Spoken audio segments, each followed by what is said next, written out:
Hello दोस्तों, नमस्कार। आप सभी का एक बार फिर से हार्दिक स्वागत है आशीष क्लासेस पर। दिस इज सेशन नंबर 4 और ये वोकैबुलरी का सेशन नंबर 4 है। पिछले तीनों वोकैबुलरी आप एक प्लेलिस्ट बना हुआ है, वहां से जाके देख सकते हैं। एक जो अप्रोच हमारी रहती है वोकैब को डिस्कस करने की, वो थोड़ी सी डिफरेंट है, और जो आप देखते होंगे वीडियोज या फिर अपने क्लासेस दी होंगी, थोड़ा सा डिफरेंट अप्रोच में लेके चल रहा हूँ, क्योंकि यहाँ पर मैं नहीं चाहता कि केवल आप वोकैब सीखें। मेरा उद्देश्य है कि यहाँ पे वोकैब के साथ साथ आप ट्रांसलेशन भी सीखें। आप ये भी सीखें कि कैसे वर्ड कैटेगरीज को फाइंड आउट किया जा सकता है। आप ये सीखें कि सिनोनिम्स कैसे याद कर सकते हैं। तो 3 in 1 इस सेशन को मैं कहता हूँ आमतौर पर।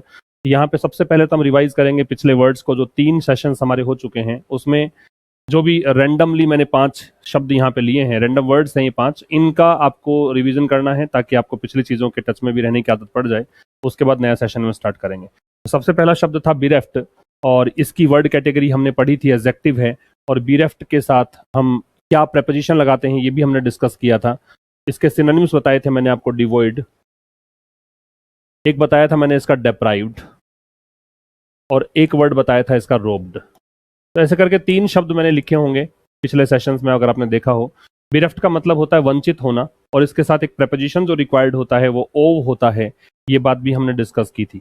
तो जो भी ग्रामर के दृष्टिकोण से इंपॉर्टेंट चीजें होंगी वो भी मैं आपको बताता चलूंगा इस प्रकार के सेशंस में। सेकंड थिंग थी फिंडिश। फिंडिश एक एडजेक्टिव बताया था मैंने आपको। फिंडिश का मतलब होता है क्रूअल, जो निर्दयी है, जो सैविज है, ठीक है, जो ब्रूटल है, जो पाश्विक है, निर्दयी है एकदम, उसको हम क्या बोलते हैं, फिंडिश का नाम देते हैं। और वेरी जो शब्द, वेरी इसको बोलते हैं, वेरी जो है वो भी एक एडजेक्टिव बताया था। इसके लिए डिस्कस कर सकते हैं हम वर्ड्स, ये ले सकते हैं कोशस, एक वर्ड यहाँ पे हम ले सकते हैं चेरी, एक वर्ड हम ले सकते हैं अलर्ट, एक ले सकते हैं सरकमस्पेक्ट। तो सावधान या सतर्क के लिए हमने वेरी शब्द का यूज किया था, ठीक है। एक वर्ड फोरसेक है। फोरसेक है वो वर्ब है, और इसके लिए हमने डिस्कस किए थे वर्ड्स लीव या अबेंडन, ठीक है। इसको आप और क्या कह सकते हैं, रिलिंक्विश भी कह सकते हैं। छोड़ना या त्यागना जो होता है उसको हम बोलते हैं क्या, फोसेक कहते हैं। एक डेजर्ट भी हो सकता है, DESERT। और एक शब्द था असेटिक। असेटिक नाउन था, और इसके लिए सिनोनिम्स हमने बताए थे ऑस्टियर, एक बताया था मैंने इसके लिए मंक, एक बताया था मैंने इसके लिए रिक्लूज, ठीक है। तो ये वर्ड्स थे तपस्वी, साधु, सन्यासी, जो बहुत कठोर जीवन व्यतीत करता है, one who leads a strict life, उसको एसेटिक बोलते हैं। तो ऑस्टियर हो सकता है। इसका प्रोनाउंसिएशन मैंने कहा था मंक बोलेंगे इसको। एक रिक्लूज है। तो ऐसे करके पिछले वर्ड्स हमने डिस्कस किए हैं, जो पिछले 3 सेशंस हमारे हुए हैं वोकैब के, उसके ये वर्ड्स थे। तो आप अगर नए हैं चैनल पर तो आप जरूर से पिछले सेशंस को देखकर आप ये वर्ड्स कर सकते थे। आइए नंबर 4 को स्टार्ट करते हैं। एक सेंटेंस आपको दे रखा है, excessive managerial control is inimical to creative expression. तो सबसे पहले तो आपको यहाँ पे जो वर्ड बताना है वो है इनिमिकल। इस वर्ड के बारे में हम डिस्कस कर रहे हैं, इनिमिकल। तो एक बात तो आप यहां से ये सीखो ग्रामर से कि इनिमिकल जो है अपने साथ में टू लेता है। Inimical takes to as preposition, और इसका ट्रांसलेशन क्या होगा वो तो खैर इनिमिकल जानोगे बाद में। उसके पहले वर्ड कैटेगरी क्या है ये, तो यहाँ आप देखिए इज है वो लिंकिंग वर्ब है, और लिंकिंग वर्ब के बाद में हम कॉम्प्लीमेंट लेते हैं। और कॉम्प्लीमेंट के बारे में आपको पता होना चाहिए कि वो या तो नाउन होता है, या प्रोनाउन होता है, या एडजेक्टिव होता है ना। ये 3 चीजें होती हैं आपके कॉम्प्लीमेंट। ये फिलहाल एडजेक्टिव है। और जिन वर्ड्स के एंड में जनरली हम देखते हैं कि AL दे रखा है वो एडजेक्टिव होते हैं, जैसे कम्युनल भी होता है, प्रोपोर्शनल होता है ना, नेशनल होता है, ये सब एडजेक्टिव्स होते हैं। इनिमिकल एडजेक्टिव है। इसके सिनोनिम्स अगर बात करें तो हो सकता है डेलिटेरियस। डेलिटेरियस एक वर्ड है, हानिकारक को बोलते हैं। इसके अलावा इंजूरियस, ये तो आपने सुना भी होगा और देखा भी होगा, पढ़ा भी होगा। अगर आप स्मोकिंग करते हैं तो आपने सिगरेट की डिब्बे पर देखा होगा, smoking is injurious to health. इसका प्रोनाउंसिएशन इंजूरियस होता है, इंजरियस नहीं होता, ठीक है। इसके अलावा परनिशियस एक वर्ड यूज कर सकते हैं। और ये मैंने काफी बार बताया है कि जिन वर्ड्स के एंड में IOUS आता है उसका प्रोनाउंसिएशन आप इस तरह से ना करें, परनीशियस नहीं बोलना है, परनिशियस इसको बोलना है, ठीक है। और इसको हिंदी में लिख देता हूं मैं, हानिकारक ये होता है। वैसे इसका PDF आपको अवेलेबल करवा दिया जाएगा टेलीग्राम चैनल आशीष क्लासेस से, वो आपको डिस्क्रिप्शन में लिंक दे रखा होता है हर वीडियो के, वहां से आप कनेक्ट हो सकते हैं। तो इनिमिकल है वो हानिकारक का मीनिंग दे रहा है। अब आप देखिए इसका क्या मतलब हुआ। एक्सेसिव जो होता है इसको बोलते हैं अत्यधिक। मैनेजरल कंट्रोल का मतलब प्रबंधकीय नियंत्रण। तो अत्यधिक प्रबंधकीय नियंत्रण जो है वो हानिकारक होता है, किस लिए? क्रिएटिव एक्सप्रेशन, रचनात्मक अभिव्यक्ति के लिए। तो अत्यधिक प्रबंधकीय नियंत्रण जो है वो रचनात्मक अभिव्यक्ति के लिए हानिकारक होता है, ये इसका ट्रांसलेशन है। तो यहाँ ट्रांसलेशन भी आप सीख रहे हैं, वो कैब भी हमने डिस्कस किया, उसकी वर्ड कैटेगरी डिस्कस की, ग्रामर की एक बात हमने डिस्कस की कि इनिमिकल के बाद अगर प्रेपोजिशन रिक्वायर्ड है तो टू का प्रयोग हम करेंगे। ये पहला शब्द था आज की क्लास का। दूसरे शब्द में आइए, the talks ended on a convivial note. The talks ended on a convivial note, यहां पे हमें डिस्कस करना है इस वर्ड को, कन्वीवियल का क्या मतलब है। तो हमने लिया वर्ड कन्वीवियल। जैसे मैंने अभी बताया कि जिन वर्ड्स के एंड में एल होता है वो जनरली एडजेक्टिव्स होते हैं, तो इसे भी आप एडजेक्टिव कह सकते हैं। वैसे एक और तरीका है इसको ये फाइंड आउट करने का कि एडजेक्टिव है, ए डिटर्मिनर है। डिटर्मिनर के बाद दो शब्द अगर हैं तो दूसरा शब्द होता है वो नाउन होता है, और नाउन से पहले जो उसका मॉडिफायर होता है उसको हम एडजेक्टिव बोलते हैं। तो इस लिहाज से ये एडजेक्टिव हुआ। और कन्वीवियल शब्द का मतलब वैसे मिलनसार होता है। तो कन्वीवियल के लिए और क्या हम मतलब वर्ड्स इंग्लिश में ले सकते हैं, तो इसके लिए कन्वीवियल के लिए आप ले सकते हैं जो एमिएबल हो, ठीक है, जो अफेबल हो, मिलनसार जनरली आप कह सकते हो, प्लीजेंट भी कह सकते हैं। मतलब ये पॉजिटिव टोन का वर्ड है। एक तो आपको ये सीख लेना है कि ये जो वर्ड है इसकी टोन है वो पॉजिटिव है, ये नेगेटिव टोन का वर्ड नहीं है। एमिएबल इसे कहा जा सकता है, अफेबल इसे कहा जा सकता है, प्लीजेंट इसे कहा जा सकता है। तो एक प्रकार से जो चीज़ हमें बहुत मधुर लगे, जो चीज़ हमें कंफर्ट फील करवाती हो वो कन्वीवियल हो सकता है। मिलनसार को हम कह सकते हैं, फ्रेंडली भी इसका सिनोनिम में आप डाल सकते हो। तो टॉक्स जो हैं, जो बातचीत हुई उसका अंत किस नोट पर हुआ? कन्वीवियल नोट पर इसका अंत हुआ। मतलब इसे आप कह सकते हैं सुखद एक अंत इसका हुआ। सुखद, मिलनसार, ये सब कन्वीवियल के सिनोनिम्स में हम लोग ले सकते हैं। ठीक है, तो टॉक्स का एंड कैसे हुआ? कन्वीवियल नोट पर हुआ, ये इसका मतलब है। तीसरे शब्द में आइए, he begin to talk in his most gentle and avuncular manner. यहां पे जो वर्ड हमें डिस्कस करना है वो है एवेंक्युलर। एवेंक्युलर जो शब्द है इसकी वर्ड कैटेगरी निकालनी है पहले, तो यहां पे मैं नोट कर देता हूं एवेंक्युलर। प्रोनाउंसिएशन भी सुनते चलना कि मैं कैसे इसको पढ़ रहा हूं। ये एडजेक्टिव है। How did I get to know कि ये एडजेक्टिव है? क्योंकि एवेंक्युलर मैनर है, और मैनर है वो नाउन है, और नाउन को मॉडिफाई करता है वो एडजेक्टिव होता है। नाउन ये प्रोनाउन के बारे में बताता है वो एडजेक्टिव होता है। एवेंक्युलर एडजेक्टिव है। इसका मतलब क्या है? इसका मतलब होता है काइंड, ठीक है, फ्रेंडली भी कह सकते हो, हेल्पफुल भी कह सकते हो। तो जो सहायक है, दयालु है, मित्रवत है, उसे उस पर्सनैलिटी को दयालु हो, मित्रवत हो, सहायक हो, ये सारे शब्द जो हैं वो सिनोनिम होते हैं किसके? एवेंक्युलर के। एवेंक्युलर का मतलब क्या हो गया? जो मतलब जिसमें अंकल जैसे गुण हो। एवेंक्युलर जो होता है ना वो रिलेटेड टू अंकल होता है, और अंकल जो होता है वो अपने नीस या नेफ्यू के लिए क्या हो सकता है? Kind, friendly, helpful. तो उससे आप याद कर सकते हैं। इसका मतलब ये है, he begin to talk in his most gentle and avuncular manner. He begin to talk, उसने बात करना शुरू किया किस तरीके से? अपने बहुत ही सौम्य, और जो एक उसका एक मैनर था, तरीका कैसा था? काइंड था, फ्रेंडली था, हेल्पफुल था।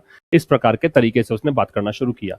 Late me tell you one more thing here, कि मैनर जो होता है इसका मतलब होता है तरीका, लेकिन जैसे ही हम मैनर के स्थान पे मैनर्स का यूज करते हैं, ये होता है आचरण। जब मैनर के स्थान पे मैनर्स यूज करते हैं तो होता है आचरण। एस जोड़ने से इस नाउन का मीनिंग डिफरेंट हो जाता है। वैसे मैनर का मतलब तरीका है। तो ये तीसरा शब्द हुआ आज की क्लास का। तो ये सब आप नोट करते चलिएगा। नंबर 4 में आ रहे हैं, a particularly virulent strain of flu has recently claimed a number of lives in the region. यहाँ पे वरुलेंट शब्द जो है इसको पढ़ना है। मैंने क्या पढ़ा है? इसको वरुलेंट पढ़ा है। तो VIRULENT, वरुलेंट की वर्ड कैटेगरी एडजेक्टिव है, क्योंकि स्ट्रेन यहाँ पे नाउन है। स्ट्रेन मतलब टाइप होता है, एक वायरस का टाइप हो। जिस स्ट्रेन आपने कोरोना के टाइम पे काफी सुना होगा, ये कि कोरोना का ये स्ट्रेन आजकल नया इमर्ज हुआ है। ये एडजेक्टिव हो गया क्योंकि इसको मॉडिफाई कर रहा है। और वर्युलेंट जो होता है ये सुना हुआ होगा आपने, इसका मतलब होता है फैटल, इसका मतलब होता है लीथल, इसका मतलब होता है डेडली। तो इसको हिंदी में कह दीजिए आप जानलेवा। क्या वर्ड है? जानलेवा। अब पर्टिकुलरली वर्युलेंट स्ट्रेन ऑफ फ्लू, तो फ्लू का एक विशेष रूप से घातक एक प्रकार, एक टाइप। पर्टिकुलरली मतलब विशेष रूप से, स्पेशली इसको कह सकते हैं।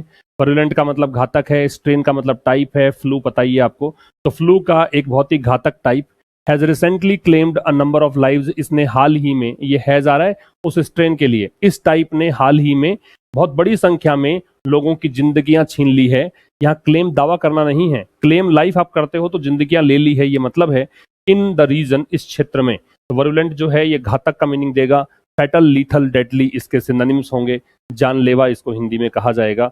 नेक्स्ट नंबर 5 पे है, if you want to make your house look new you can always embellish them with some wallpapers. Embellish जो शब्द है इसका बताना है आपको। तो एम्बेलिश की वर्ड कैटेगरी खुद भी कोशिश करिए आप, वीडियो को पॉज करके you can think over it कि कौन सी वर्ड कैटेगरी है, फिर मैं बता रहा हूं उससे मैच करिए कि क्या आपने ठीक बताया था, सोचा ठीक था क्या। एम्बेलिश जो है वो वर्ब है। वाई? क्योंकि यहाँ पे यू सब्जेक्ट है, सब्जेक्ट के बाद में कैन और ऑलवेज और एम्बेलिश, कैन है वो मॉडल ऑक्सिलरी वर्ब है, और ये वाली जो है मैन वर्ब है, ऑलवेज है वो एडवर्ब है, और ये एडवर्ब ऑफ फ्रीक्वेंसी होता है ऑलवेज, ये ध्यान रखिएगा। तो सब्जेक्ट के बाद में तो वर्ब ही लगाते हैं, तो ये आपका मैन वर्ब के रूप में दे रखी है एम्बेलिश। इसका मतलब होता है डेकोरेट, या फिर आप इसे क्या कहेंगे, डेकोरेट के अलावा इसे आप एडोर्न कह सकते हैं। ठीक है, सजाना, सजावट करना, सजाने को क्या बोलते हैं? एम्बेलिश।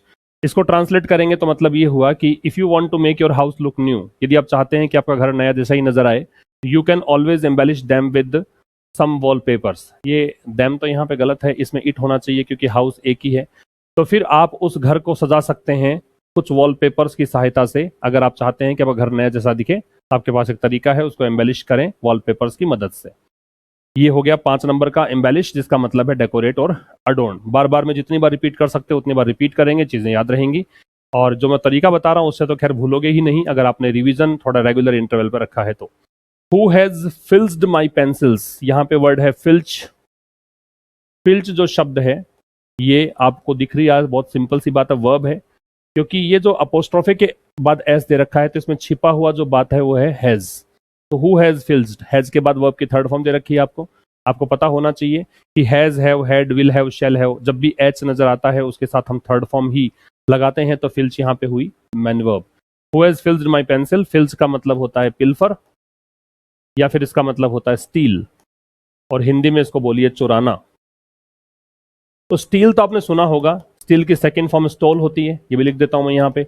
स्टील सेकंड फॉर्म होती है स्टोल, और थर्ड फॉर्म होती है स्टोलन। ठीक है, लेकिन जब आप इसको नए तरीके से प्रस्तुत करना चाहो तो स्टील के स्थान पे पिल्फर और फिल्च यूज कर सकते हैं। पिल्फर जनरली छोटी मोटी चोरी करने के लिए यूज होने वाला वर्ड होता है। ठीक है, चोरी करना है। तो who has filched my pencils, इसका मतलब है कि किसने मेरी पेंसिल्स चुराई है, ये इसका ट्रांसलेशन है। ये जो वोकैब का सेशन मैं आपको ले रहा हूँ, ये सेशन हर उस एग्जाम के लिए इंपॉर्टेंट है जहां पर आप, वन डे एग्जाम कोई भी हो, है ना। और मैं तो कहूंगा कि इंग्लिश जिस भी परीक्षा में आएगी वहां पे वोकैब बहुत इंपॉर्टेंट, जितने साउंड आपकी वोकैबलरी होती है उतने बेहतर तरीके से आप चीजों को एक्सप्रेस कर सकते हो। यहाँ पे है एक्सपाउंड, क्या बोलेंगे? एक्सपाउंड। आईएनजी तो हटा देता हूं मैं इसको, आईएनजी तो यहाँ पे रिक्वायरमेंट थी सेंटेंस की, इसलिए आईएनजी लगा, वरना हम सीधा एक्सपाउंड को ही डिस्कस करेंगे। तो ये वर्ब है, मैन वर्ब है, क्योंकि ही यहाँ पे सब्जेक्ट हो गया, ये हेल्पिंग वर्ब हो गई, ये मैन वर्ब है। एक्सपाउंड जो शब्द है इसका मतलब होता है एक्सप्लेन करना, समझाना, और इसको हम क्या कह सकते हैं? स्पेल आउट कह सकते हैं।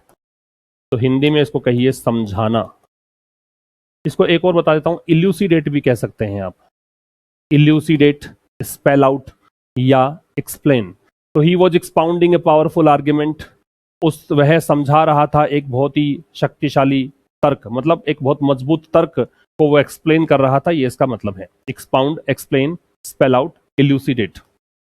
नंबर 7 पे है, I found myself unable to articulate my feelings. तो यहां पे वर्ड आपको दे रखा है आर्टिकुलेट। आर्टिकुलेट, ठीक है। आर्टिकुलेट जो शब्द है ये मैन वर्ब है। क्यों है? क्योंकि देखो टू के साथ बेस फॉर्म लगा रखी है। आर्टिकुलेट का मतलब भी जैसे हमने इलुसिडेट लिखा था वहां पे, तो इलुसिडेट ये भी हो सकता है। एक्सप्रेस करना होता है, बहुत क्लियरली चीजों को एक्सप्रेस करना, तो एक्सप्रेस भी आप सिनोनिम के रूप में ले सकते हैं। ठीक है, तो ये भी अभिव्यक्त करना है क्लियर तरीके से, क्रिस्टल क्लियर तरीके से आप किसी चीज को अभिव्यक्त करते हैं, एक्सप्रेस करते हैं, तो उसको बोलते हैं आर्टिकुलेट करना। तो ये है अभिव्यक्त करना, अभिव्यक्त करना। ठीक है, इलुसिडेट इसका भी सिनोनिम हो जाएगा, एक्सप्रेस इसका सिनोनिम हो जाएगा। I found myself unable, कि मैं अपने आप को मैंने असमर्थ पाया, टू आर्टिकुलेट माई फीलिंग्स, मेरे फीलिंग्स को एक्सप्रेस करने में, जाहिर करने में। और इसके लिए आप आर्टिकुलेट के लिए से भी कह सकते हो, टेल भी कह सकते हो, है ना, ये सब भी इसके सिनोनिम हो सकते हैं, बताना, व्यक्त करना, ये सब। Next, the treaty was abrogated in 1929। Abrogate यहाँ पे वर्ड हमें डिस्कस करना है। एब्रोगेट की जो वर्ड कैटेगरी होगी, वर्ड क्लास होगी, वो वर्ब होगी, मैन वर्ब, क्योंकि वॉज के साथ यहाँ थर्ड फॉर्म दे रखी है आपको। ये वॉज के साथ थर्ड फॉर्म है, तो ये पैसिव हो गया। बी के साथ थर्ड फॉर्म जब होता है तो पैसिव वो इसका स्ट्रक्चर होता है, पता है आपको। और ये थर्ड फॉर्म है, तो मैन वर्ब भी मैंने कहा, इसको रिपील करना कह सकते हैं आप, इसको आप एबोलिश करना कह सकते हैं, इसको आप नलीफाई करना कह सकते हैं, इसको आप रेसिंड करना कह सकते हैं, RESCIND। हिंदी में कहिए इसको रद्द करना, रद्द करना इसका मतलब है। द ट्रीटी वॉज एब्रोगेटेड इन 1929। जो संधि थी, ट्रीटी का मतलब होता है संधि, और ट्रीटी के बारे में बता देता हूं आपको मैं। इसको ट्रूस कह सकते हैं, इसको सीज फायर कह सकते हैं, इसको आर्मिस्टिस कह सकते हैं। ये संधि के सिनोनिम्स हैं। ठीक है, हिंदी का एक चैप्टर होता है संधि, उसकी बात नहीं कर रहा हूं। संधि जो युद्ध के बाद में जो आप साइन करते हैं उसको बोलते हैं ट्रीटी। तो truce, ceasefire, armistice synonyms होंगे। एब्रोगेट का नलीफाई करना होता है। तो संधि को रद्द कर दिया गया 1929 में, ये इसका मतलब है। और आज के सेशन का अंतिम शब्द हम देखें, you know I have no intention of being awkward and obstreperous. क्या वर्ड है? ऑब्स्ट्रेपरस। जिन शब्दों का एंड OUS सफिक्स से होता है वो होते हैं जनरली एडजेक्टिव्स। जिन शब्दों का एंड जनरली OUS से होता है वो शब्द क्या होता है? एडजेक्टिव। ये जनरली उस व्यक्ति को कहते हैं जो अनरूली हो, बेलगाम हो, उद्दंड हो। तो ऐसे व्यक्ति होते हैं वो आउट ऑफ कंट्रोल होते हैं। ऐसे व्यक्ति होते हैं या ऐसी स्थितियां होती हैं वो अनमैनेजेबल होती हैं। तो ये इसके सब सिनोनिम्स होंगे। अनरूली कह सकते हो, आउट ऑफ कंट्रोल कह सकते हो, अनमैनेजेबल कह सकते हो। इसको कहेंगे बेलगाम या इसको कहेंगे उद्दंड। ठीक है, ये इसके सिनोनिम्स हुए। क्या कह रहा है? You know I have no intention of being awkward. आप जानते हैं कि मेरा कोई इरादा नहीं है। इंटेंशन क्या होता है? इरादा। और नो जो शब्द होता है ना वो डिटर्मिनर होता है, याद रखिएगा। नो होता है वो क्या होता है? डिटर्मिनर। डिटर्मिनर के बाद में क्या आता है? नाउन। तो ये नाउन है। तो मेरा कोई इरादा नहीं है ऑकवर्ड होने का। ऑकवर्ड का मतलब मैं एक अजीबोगरीब स्थिति में अपने आप को लेकर आऊँ, ऐसा मेरा कोई इरादा नहीं है। और ऑब्स्ट्रेपरस बनने का इरादा नहीं है कि मैं बेलगाम बनूं या फिर मुझे मैनेज नहीं कर पाया, ऐसा मैं प्रस्तुत करूं अपने आप को, ऐसा मेरा कोई इरादा नहीं है। तो 10 शब्द हमने देखे इसके। अभी तक 4 सेशंस में आप लोग देख चुके हैं 40 वर्ड्स। और अगर आप देखेंगे 40 वर्ड्स ही नहीं है, 40 के साथ साथ मैंने सिनोनिम्स बताए हैं, तो कम से कम 60-70 वर्ड्स अब तक आप सीख चुके हैं। तो ये एक नोटबुक आप डाल सकते हैं। एक वोकैबुलरी की नोटबुक आप स्पेशली एक्सक्लूसिव रूप से इसी के लिए एक नोटबुक रख लीजिए आप, ताकि जो वर्ड्स आप मेरे साथ डिस्कस कर रहे हैं वो सब हम लिख सकें, उसको रिवाइज कर सकें। और ये सारे वर्ड्स मैं वो डिस्कस कर रहा हूँ आपके साथ जो या तो प्रीवियस ईयर परीक्षा में पूछे जा चुके हैं या अभी आप जो एग्जाम में अपीयर होंगे उसमें आपसे पूछे जाएंगे। तो thank you for watching till the end. See you tomorrow at 9। Till then, नमस्कार।